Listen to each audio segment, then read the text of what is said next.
Welcome to This Explainer.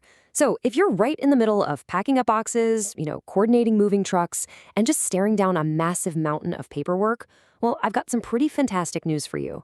Today, we're diving into exactly what you need to do with your U.S. passport when you move. And spoiler alert here, understanding these rules is going to save you a tremendous amount of stress, time, and money. Let's just jump right in. Moving is literally chaotic enough on its own. Between updating your driver's license, your voter registration, your credit card billing addresses, the first thing you're probably wondering as you pack is whether you need to update all your federal government documents too. Starting, of course, with your absolute most important travel document, your passport. I mean, it feels incredibly official, so it must need an update, right? Well, actually, I have some great news. For the vast majority of you, updating your passport is going to cost exactly $0. It's a rare win against government bureaucracy. It requires 0 forms, 0 trips to the post office, and absolutely 0 new passport photos. Why? Because, quite simply, your residential address isn't even printed anywhere in a standard U.S. passport. The government honestly doesn't need a brand new document printed just because your couch is sitting in a new zip code.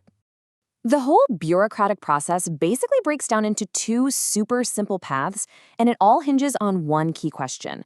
Do you already have your physical passport in your hand, or are you currently waiting for a newly applied for passport to arrive in the mail? Which camp you fall into dictates your exact next steps. Let's break it down. Scenario 1. Passport in hand.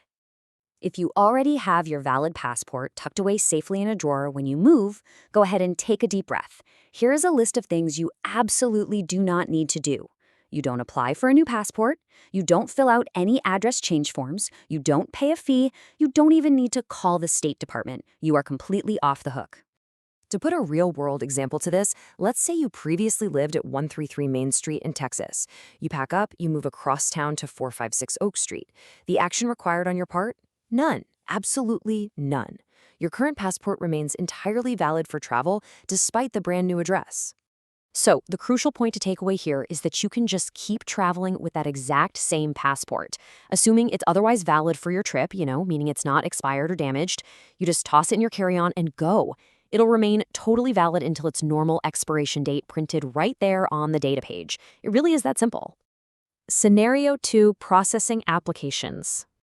Now, this is where we find the one major exception to the do-nothing rule. While an address change after receiving your passport requires 0 action, what happens if your application is actively processing and you move right in the middle of that waiting period? In that very specific case, you must actively update your mailing address with the State Department. Why this matters is highlighted perfectly in this exact quote from our sources. When you apply for a passport, you're usually sending in highly sensitive supporting documents, right? Like your original birth certificate or your naturalization certificate. The government is going to mail those precious documents, along with your brand new passport, directly to whatever address they have on file. If you've moved, you absolutely must ensure they have the new, correct address so your identity documents don't end up in a total stranger's mailbox.